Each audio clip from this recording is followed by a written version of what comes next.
hadn't come to Spain to fall apart. Hell, I hadn't come to Spain at all, at least, not like this. 6 months earlier, I'd been the girl with the 5-year plan, corner office in a New York ad agency, a loft in Brooklyn that screamed, "I've made it," and a string of forgettable dates with guys who treated romance like a PowerPoint presentation. But plans have a funny way of crumbling, especially when your best friend ghosts you after reading your diary, and your therapist suggests a radical reset across the Atlantic. So here I was, Sydney Harper, 28 and unraveling, backpacking through Galicia with nothing but a URL pass, a dog-eared copy of The Sun Also Rises, and a secret that felt heavier than the stone walls of the Cathedral of Santiago. The Camino de Santiago had been my Hail Mary, a pilgrimage trail winding through northern Spain's misty hills, promising redemption for the faithless. I'd started in Sarria, blisters forming on my heels before I'd even crossed the first bridge, but the rhythm of it all, the clop of walking sticks on cobblestones and the shared nods from fellow pilgrims, had started to stitch me back together. Or so I thought. By the time I hit Santiago, the holy city with its Baroque spires piercing the gray skies, I was a raw nerve. That's when the museum happened. The Museo das Peregrinaciones, tucked into the old town's labyrinth of narrow streets, was supposed to be a quick detour, artifacts from centuries of wanderers, silver shells and weathered maps that whispered of quests fulfilled. I wandered the exhibits in a daze, my mind replaying the email from my ex-roommate back home. "I can't believe you never told me. Who even are you anymore?" It was about the journal I'd left out, pages filled with sketches of women, not men, not the safe crushes I'd paraded for years. The confusion, the ache for something real that I'd buried under layers of denial. As I paused before a display of medieval love letters, yellowed and fragile, a tear slipped free. I swiped it away, but not before a shadow fell across the glass. "Everything all right, miss?" The voice was low, steady, with that unmistakable twang of the Midwest, cornfields and open highways, not the rolling vowels of Galicia. I turned, and there she was, Summer Ellis, though I didn't know her name yet. Her uniform hugged her athletic frame, black pants tucked into polished boots, a crisp white shirt with epaulets that made her look like she could command a storm. Short-cropped hair the color of sun-bleached wheat, blue eyes sharp as the Atlantic coast she'd probably grown up staring at. 29, I'd learn later, a transplant from Chicago who traded skyscrapers for cathedrals after a family fallout she never quite unpacked. She stood there, one hand resting lightly on her radio, the other gesturing toward the bench nearby. "These places. They get to you. The weight of all those stories." I mumbled something about allergies, but she didn't buy it. Instead, she tilted her head, a small smile cracking her professional mask. "I'm Summer. Off the clock in 10, if you want company for coffee." No pressure, just saying, the cafe down the street makes a mean court ado. I should have said no. Boundaries, right? But her eyes held no judgment, only a quiet understanding that mirrored the ache in my chest. So I nodded, and just like that, the museum's cool halls spat me out into the humid afternoon, where the scent of eucalyptus and fresh empanadas hung thick in the air. We met at a tafona, a hole in the wall with mismatched chairs and walls papered in faded postcards. Summer slid into the seat across from me, shedding her jacket to reveal a faded tattoo of a compass rose on her forearm, north pointing toward her heart. "Been here 6 months," she said, stirring sugar into her espresso. "Security gig pays the bills while I figure out the rest." "You? Pilgrim?" "Something like that." I sipped my cordidu, the bitterness grounding me. "Running from a life that doesn't fit anymore." She leaned in, elbows on the scarred wooden table. "Join the club." Back home, I was the good daughter, law school track, church every Sunday. Then I fell for my roommate's sister. Whole world flipped upside down. Her laugh was soft, self-deprecating. "Turns out, loving who you love isn't a phase. It's the phase that's the lie." The words landed like rain on parched soil. For the first time in weeks, I let it spill, the journal, the betrayal, the terror of admitting I was queer in a world that had always expected straight lines from me. Summer listened, her fingers tracing the rim of her cup, never interrupting. When I finished, she reached across, her hand covering mine, warm, calloused from years of holding her own secrets. You're brave for walking the Camino alone. Most people run from truth, you chased it across a damn country. By dusk, we'd wandered to the Piazza du Obradoiro, the cathedral's facade glowing golden in the fading light. Pilgrims milled about, Compostelas clutched like diplomas, but Summer and I lingered on a stone bench, shoulders brushing. She told me about her escape to Spain, a conservative family that saw her coming out as a personal failure, a brother who stopped calling after she chose that lifestyle. They think it's a choice, she said, voice edged with old hurt. Like I woke up one day and decided to break their hearts. I thought of my own family, Mom with her PDA smile, Dad buried in his accounting ledgers, neither ready for the daughter who dreamed of women in the quiet hours. Mine would pray for me, I admitted. Or worse, pretended away.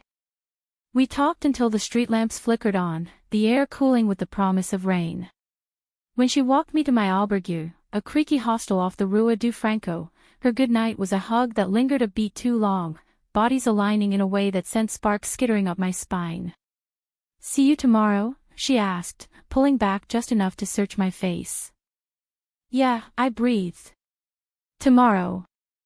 The next week blurred into a rhythm as steady as the Atlantic tides. Summer's shifts ended at 3, and I'd meet her outside the museum, our afternoons unfolding like the pages of a well-loved novel. We'd hike the eucalyptus groves beyond the city, the paths slick with dew and dappled by sunlight filtering through silvery leaves.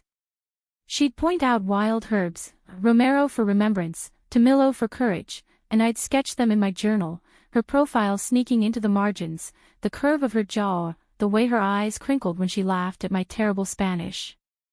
One evening, as we picnicked on a hill overlooking the bay, queso tortilla and membrillo from the market, she turned serious. You ever think about staying? Galicia's got this pull, like it strips away the noise. I hesitated, the weight of my return ticket pressing like a stone in my pocket. Homes waiting. Job interviews, apartment hunts. The whole American dream. She plucked a blade of grass, twirling it between her fingers. Dreams change. Mine did. Then, softer, you make me want to believe in second chances, Sid. The nickname slipped out easy, like we'd been saying it forever. That night, back in my bunk, sleep came fitful, dreams tangled with her scent and the brush of her hand against mine during our walk home. But cracks formed subtle, like fissures in cathedral stone. A phone call from home, my ex-roommate, repentant, begging forgiveness via voicemail. I was scared, Sid. For you. Come back, we'll figure it out. I deleted it, but doubt seeded. Then Summer's evasions, late nights she chalked up to extra shifts, a shadow in her eyes when I asked about her family. Old wounds, she'd say, deflecting with a kiss on my cheek, chaste, but charged. It built to the museum that rainy Thursday. I'd slipped inside to escape a downpour, drawn to the same love letters that had unraveled me before. But this time, as tears blurred the script, a crumpled envelope tumbled from my bag, the one from my mother, forwarded by a friend. We love you, but this phase. Please, seek help. Dad and I are praying. The words blurred, pain lancing fresh. I fled to the restroom, the door banging shut behind me. That's when it happened, the thud, the spin, her voice slicing the silence. Summer, following, her face pale as the marble sinks. She'd seen the letter, fluttering to the floor like a fallen confession. You can't just, I started, but she closed the distance, her hands framing my face, thumbs brushing tears I hadn't realized were falling. Sid, listen. That letter. It's their fear, not your truth. I've been there, my brother wrote something similar last month. Said he couldn't face Mom if I came home. It gutted me. Her voice broke, raw. But you're the reason I'm fighting to stay whole. In that fluorescent glow, with rain pattering against the window like impatient fingers, she kissed my forehead, gentle, anchoring. And for the first time, I let myself believe in us, in the fragile bridge we'd built over oceans of doubt. The kiss on my forehead lingered like the aftertaste of sea salt on skin, but it was the start of something deeper, a current pulling us under. That afternoon, after the restroom revelation, Summer called in sick, first time in months, she confessed with a wry grin, and we holed up in her tiny apartment above a panaderia on the edge of the old town. The place smelled of rising dough and her, clean linen and faint vanilla from the candles she lit against the damp. Exposed brick walls, a sagging bookshelf crammed with dog-eared Audre Lorde and Flannery O'Connor, a window overlooking the rooftops where seagulls wheeled like lost souls. We cooked paella on her ancient gas stove, me chopping onions with tears in my eyes, her stirring saffron rice with a focus that bordered on meditative. My abuela's recipe, she said, though her family was as Irish-Italian as they come. Picked it up from the neighbors. Spain's got a way of adopting you. Laughter bubbled up, easing the knot in my chest, and by the time we ate cross-legged on the floor, plates balanced on our knees, the world outside felt miles away. But secrets have a way of surfacing, like foam on a breaking wave. Midway through her story about a disastrous first date with a French artist, she quoted Sartre over tapas, I quoted Taco Bell, her phone buzzed. She silenced it, but not before I glimpsed the caller ID, Alex, bro. The shadow returned, darkening her features. Your brother? I asked, tentative, setting my fork down. She nodded, slow. Yeah. Haven't spoken since. Well, since I told him about us. About you, I mean. Not yet, but the writing's on the wall. She pushed her plate away, appetite gone. He flew out last week. Unannounced. Said Mom was worried sick and he needed to talk sense into me. We fought, ugly, the kind that leaves bruises you can't see. He thinks I'm throwing my life away on a phase in some foreign backwater. The word phase hit like a slap, echoing my mother's letter. And you? What do you think? Summer's eyes met mine, fierce.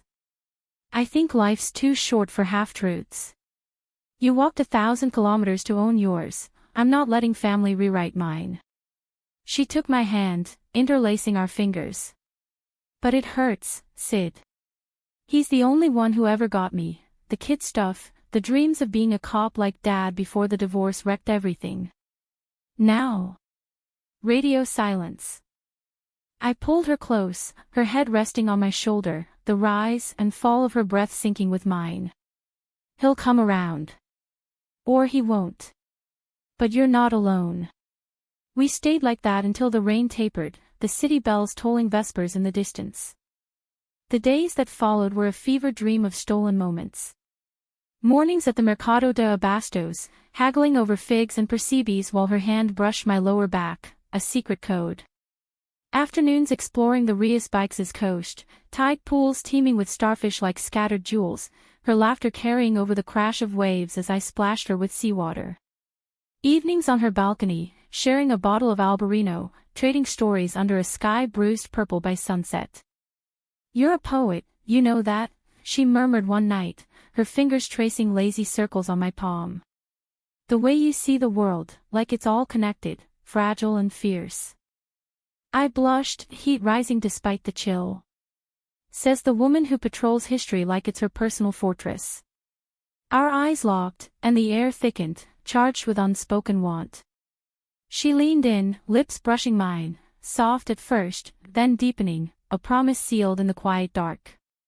It wasn't about heat or haste, it was reverence, two souls recognizing home in each other. But paradise has its serpents. Mine slithered in via email, a job offer from the agency, remote start date looming. Come back, Sid. We've missed your spark. Guilt twisted like a knife, loyalty to the life I'd built, the friends who'd stood by, mostly. I showed Summer the screen, her face falling like a stone skipped across water. Go if you need to, she said, voice steady but eyes betraying the storm. I'll visit. We make this work. Yet doubt festered. Hers, too, texts from Alex piling up, please laced with judgment. you're better than this, some. Come home before you regret it. She deleted them, but I saw the toll, the way she'd zone out during our walks, staring at the horizon like it held answers. The breaking point came mid-October, leaves turning amber in the eucalyptus groves. We'd planned a day trip to Finisterre, the end of the world where pilgrims burned their boots in ritual farewell. The drive was tense, radio humming Galician folk tunes that spoke of lost loves and wandering hearts. At the lighthouse, wind whipping our hair, I broached it, what's really going on with Alex? She sighed, leaning against the stone railing, sea crashing below. He cornered me last night. Showed up at the museum after close. Said mom's sick, cancer scare, turned out benign, but it shook them. They want me home for Christmas. To fix things. Her voice cracked. He implied. If I don't straighten up, show them I'm over this, they'll cut me off. Financially, emotionally. All of it. Betrayal burned hot, not from her, but the cruelty of blood turning venomous. And you? What do you want?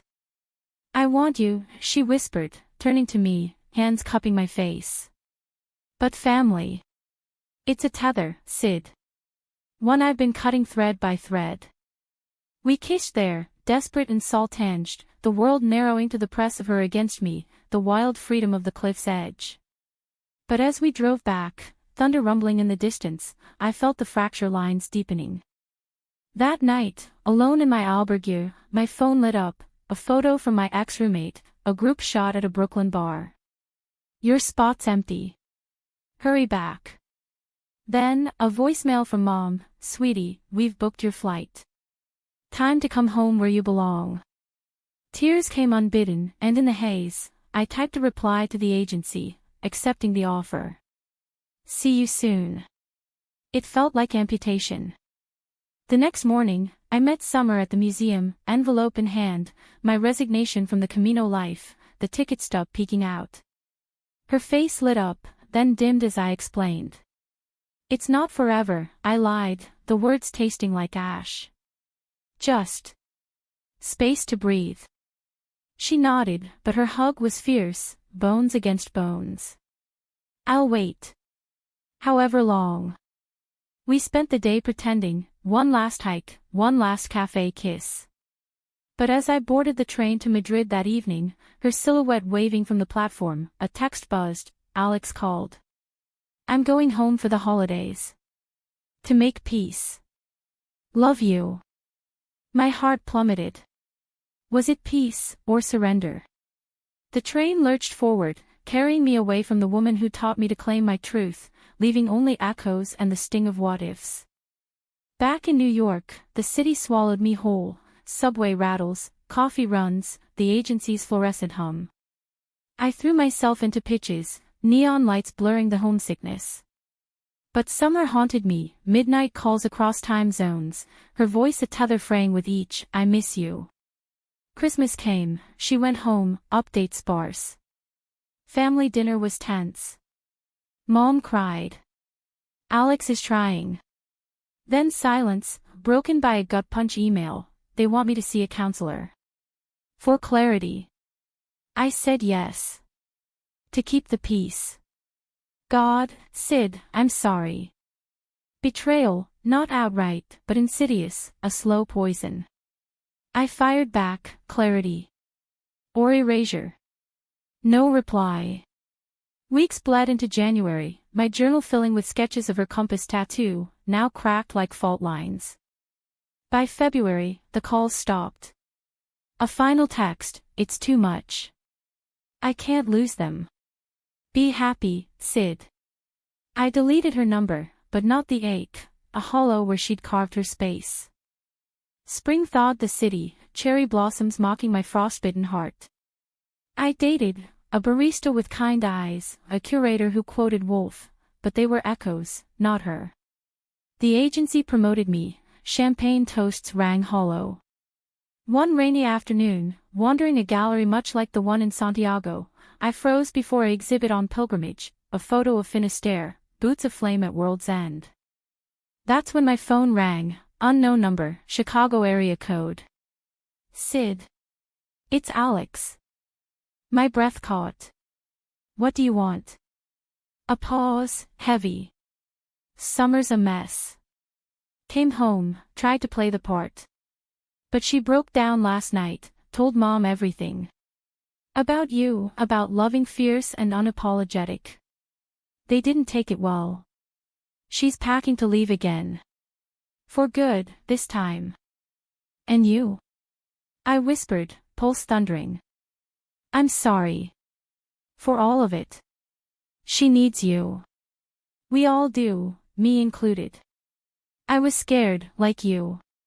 But family's not blood, it's who stays when the storms hit. The line went quiet, but the decision roared. I booked the first flight to Madrid, heart a wild drumbeat.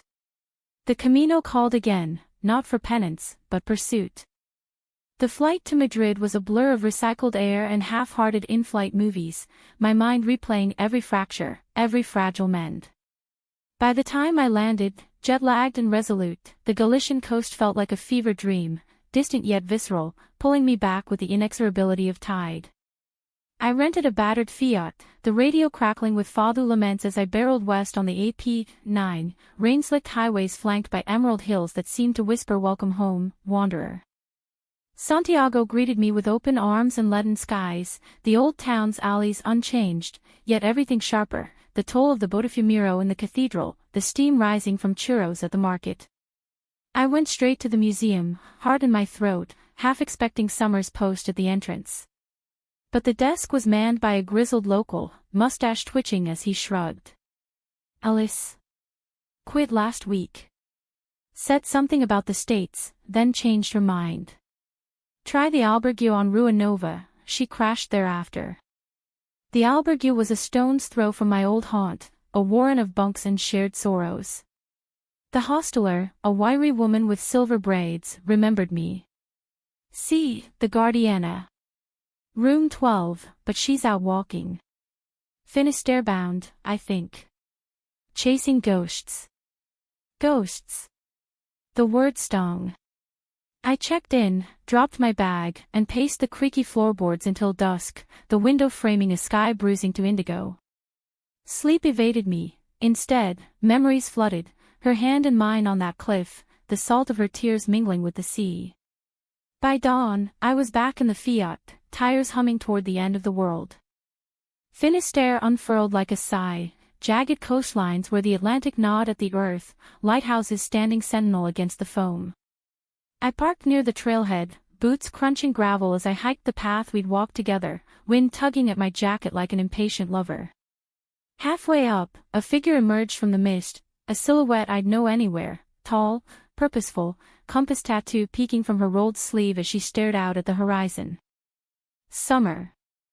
She whirled, face draining of color, then flooding with a kaleidoscope of emotions, shock, joy, fear. Sid. What the, how? Alex. Simple as that. Her eyes widened, then softened, the fight draining out. We closed the distance in strides, stopping inches apart, the air between us humming with unsaid elegies. He called, I said, voice steady despite the tremor in my chest. Said you needed me. She laughed, bitter-edged, raking a hand through her hair, longer now, windswept and wild. He's got a big mouth. But yeah. I do. A beat, then the dam broke. Words tumbling about the holidays, the counselor who quoted Leviticus like gospel, the family dinner where she'd finally snapped, slamming her fist on the table. I told them, this is me. Love her or lose me. Mom wept, Dad stared at his plate. Alex. He hugged me after, whispered he'd back me. But the cost, Sid. It carved me hollow. I stepped closer, the wind whipping our words into whispers. And me? Was I part of the cost? Her hand found mine, grip ironclad. Never. You were the light. Coming back here, seeing the Camino without you, it was like walking blind. I quit the museum, thought about Chicago to mend fences, but every road led back to this, us, unfinished. Tears pricked, hot and unbidden. I thought you'd chosen them. Erased us to keep the peace. God, no. She pulled me in, foreheads touching, breaths mingling. I chose truth. Messy, painful truth. But with you, it's worth every scar. We sank to the grass, backs against a boulder worn smooth by centuries of seekers, the sea a symphony below. She unpacked it all, the nights she'd driven these roads alone, radio blasting Joan Baez to drown the doubt, the letter she'd written to her family, unsealed on the kitchen table. I love a woman who taught me home isn't a place, but a person. Honor that, or let me go. Alex had delivered it, his own note tucked inside. She's right. We're the ones who need to catch up. And they? I asked, fingers tracing her tattoo, the needle of the compass steady now. Processing. Mom called yesterday, awkward, but she said, be safe. Dad sent a check for whatever comes next. Alex. He's planning a visit. No sermons, just beer and bad jokes. Laughter bubbled up, shared and seismic, shaking loose the last shards of betrayal. We sat there as the sun dipped, painting the waves in fire and gold, hands entwined like roots seeking soil. What now? She murmured, head on my shoulder. Now. We build. I tilted her chin, meeting her eyes, blue as the deep, endless. Our kiss was a vow, slow, deliberate, tasting of salt and second beginnings. No rush, no desperation, just the quiet certainty of souls aligned. The drive back was lighter, windows down, her hand on my thigh as we sang off-key to the radio, Springsteen, because even in Spain, the boss knew our anthems. We stopped in Murcia for pulpo o la galega, tentacles tender as forgiveness, and by nightfall, we were tangled in her apartment sheets, not with urgency, but with the reverence of rediscovery, whispers in the dark, bodies mapping familiar territories, laughter punctuating sighs. Spring unfurled in Galicia like a promise kept, wildflowers carpeting the paths, the air sweet with blooming azaleas. Summer took a job at a pilgrim center, guiding new arrivals with stories of resilience. I freelanced from a corner desk, pitching campaigns infused with the Camino's grit. We adopted a stray cat, tabby with one ear, named Peregrina, and planned weekends in the Rias, kayaking coves where seals basked like ancient guardians. Conflict lingered, in waves, a strained call from my parents, Mom's voice quavering, we saw your sketches online. Beautiful. Tell us more. Progress, glacial but real.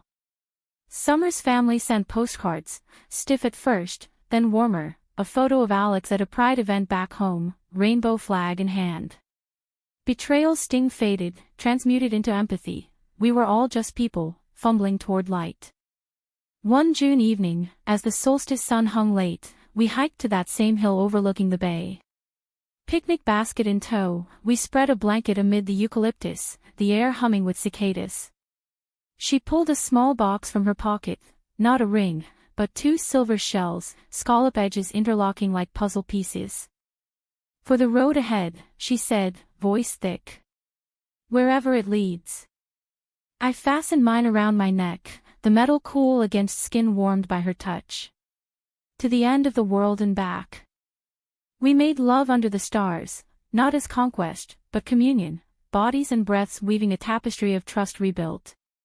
Dawn found us entwined, the first light gilding her face, peaceful in repose. Months later, as autumn leaves danced, Alex arrived, tall and awkward in khakis, bearing Chicago deep dish as peace offering. We walked the Camino's edge together, his questions tentative, how'd you know? Summer's answer simple, when it hurts to hide, that's your compass. By week's end, hugs replaced hesitations, he left with a pilgrim staff, vowing annual visits. My parents came in December, bundled against the chill, eyes wide at the cathedral's glow. Dinner at our table, awkward silences yielding to stories, Mom's hand on mine as I spoke of love's quiet revolutions. We're proud, Dad grunted over his vino, and it was enough. Life in Galicia wasn't flawless, no fairy tale coda, but a humanistic hum, the grind of bills and bad weather, the grace of shared chores and spontaneous dances in the kitchen. Summer and I, two American exiles in Spain's embrace, learned that romance isn't absence of storm, but dancing in the rain. And in quiet moments, as we traced maps of future trails, perhaps back to New York, or deeper into Europe's folds, I'd catch her eye, that blue anchor, and know, we'd followed each other into the unknown, emerging not unbroken, but beautifully scarred. Cared for, truly, in ways words could never map.